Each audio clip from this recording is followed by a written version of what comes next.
Salut, alors aujourd'hui on se retrouve pour faire un top 5 des personnages de manga, animé et tout ce qui s'ensuit, les plus diaboliques de l'histoire, quitte à y aller, on va y aller à fond. Alors juste deux petites choses à dire avant de commencer. De 1, je ne pense pas avoir besoin de le faire, mais je vais le faire quand même. Oui, cette vidéo est totalement subjective, ce n'est que mon avis. Et comme, jusqu'à preuve du contraire, nous sommes en démocratie, j'ai mon avis, tu as le tien, et voilà, c'est pas grave. Et donc, je t'invite, toi, à ton tour, à faire ton propre top 5 dans les commentaires, bien sûr. Et si tu le souhaites, à me proposer dans les commentaires des thèmes en rapport avec la culture manga, animé, otaku, à aborder dans un top 5, voilà. Deuxièmement, avant de commencer le top, j'aimerais d'abord revenir sur la définition de diabolique. Parce que bon, c'est le thème, donc forcément, c'est important. Et c'est pas si simple que ça, il y a quelques petites nuances que j'aimerais expliquer pour comprendre au mieux ce top. Alors, un personnage diabolique, c'est quoi? En quelque sorte, pour moi, c'est un peu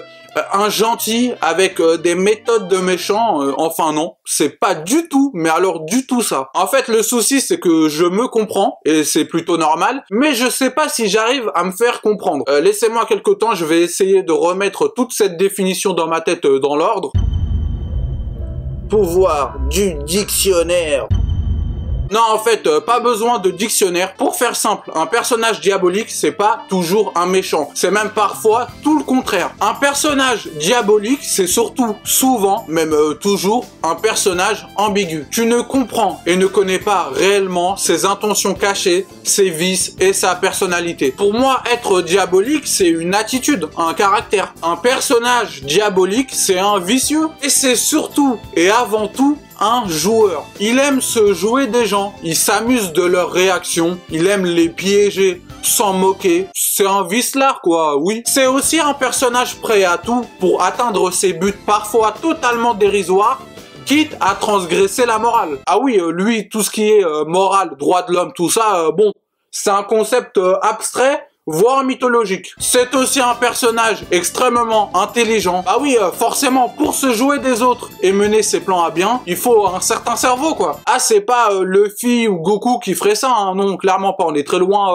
du diabolique, là, hein, non. Et enfin, c'est aussi le contrôle de ses véritables émotions en toutes circonstances. Voilà, je sais pas si j'ai été clair, mais Bon, en tout cas, on te le souhaite, hein. Merci, Paga. Bref, on commence. Rising up, back on the streets, did my time, took my chances. Et on commence en numéro 5 avec le personnage de Karma Akabane du manga Assassination Classroom. Alors bon, déjà, Assassination Classroom, j'ai fait une vidéo dessus, donc n'hésite pas à aller la voir si tu veux en savoir plus sur ce magnifique manga. Bon, c'est une vidéo qui date un peu, mais je pense qu'elle est toujours d'actualité, donc je te mets le lien en description si j'ai pas la flemme comme d'habitude. Ouais, allez regarder Assassination Classroom, c'est trop bien. Bah tu vois, c'est lui qui le dit, hein. Bon alors, Karma c'est simple. Déjà, il est ultra intelligent, c'est un génie. Et son passe-temps favori, c'est de faire tourner en bourrique les autres. Oui, j'ai utilisé le mot bourrique. Qu'est-ce qu'il y a? Top 3 des mots français les plus laids du monde. Mais bon, passons. Il adore se jouer des autres, leur faire des pranks tel tout bon youtubeur qui se respecte, hein, oui. Mais justement, c'est un personnage qui, malgré le fait qu'il ait un bon fond, on le sait, n'hésite pas à utiliser des méthodes parfois totalement immoral pour atteindre son but. Donc on revient à la définition du personnage ambigu dont je parlais dans l'introduction. Oui, c'est aussi un personnage sûr de lui, confiant. Karma, c'est vraiment un petit diablotin avec un bon fond, mais faut pas le faire chier quoi, voilà. J'ai beau avoir l'air gentil, il faut pas me chercher.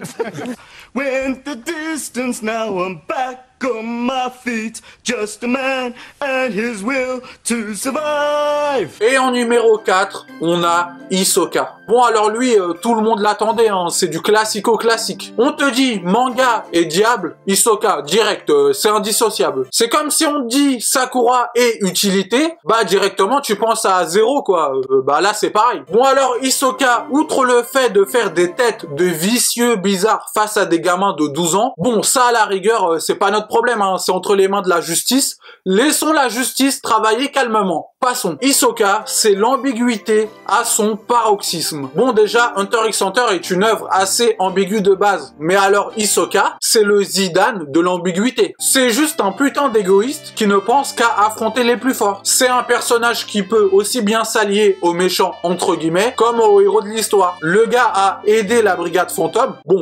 Bon, il leur a aussi fait des coups de pute, oui, mais il les a aidés, tout comme il a aidé Gon et Killua. Hey, attrape-le! Tout ça avec bien sûr des intentions pas nettes du tout et un ton totalement farceur et clownesque, mais c'est ça justement qui le rend totalement diabolique. Encore aujourd'hui, Hisoka c'est un total mystère. Bon, c'est aussi dû au fait que Togashi te sort un chapitre par an d'Hunter x Hunter. Oui.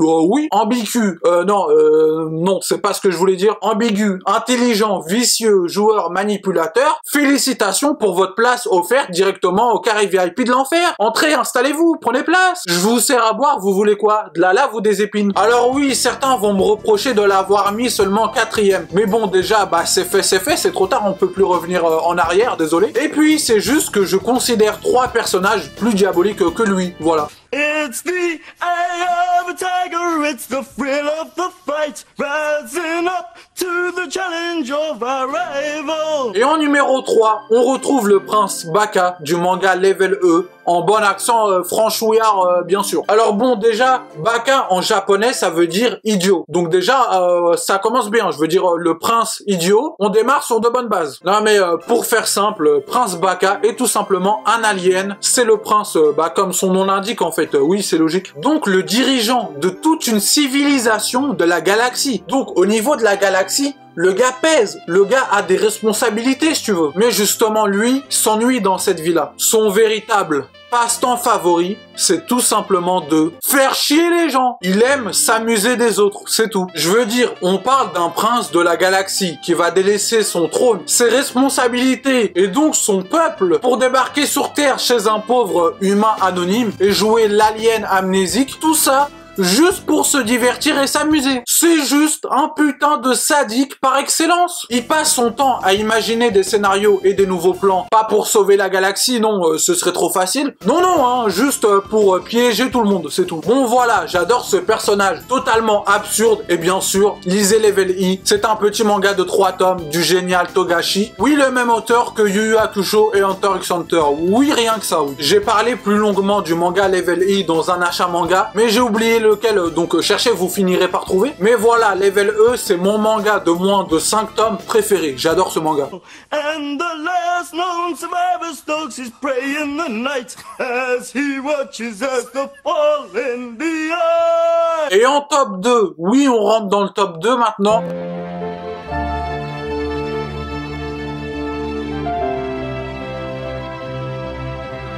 Iruma du manga High Shield 21. Bon alors, Iruma déjà, on parle d'un génie. On parle d'un personnage ultra intelligent qui a toujours un plan derrière la tête. Et c'est clairement un personnage que tu préfères avoir dans ton équipe plutôt que dans l'équipe adverse, puisque même dans ton équipe, même en allié, il est effrayant. Donc imagine dans l'équipe adverse. Avec Iruma, on parle d'un personnage qui tient le cahier des menaces. C'est un carnet, un petit carnet, rempli de dossiers sur limite tous les êtres humains qui composent cette foutue planète. Et il n'hésite pas à s'en servir pour obtenir ce qu'il veut d'une personne. On parle d'un lycéen qui, avec son carnet à poucave, appelons-le comme ça, arrive à faire trembler le président du Japon. Qui dit mieux? Qui dit mieux? J'attends, et je vais attendre longtemps. Ah oui, et accessoirement, comme ça, soit dit en passant, on parle d'un gars qui n'hésite pas à sortir tout un arsenal militaire au moindre événement. Mais comme ça, il tire en public, hein, oui. Mais que fait la maréchaussée, je vous le demande. Of the tiger.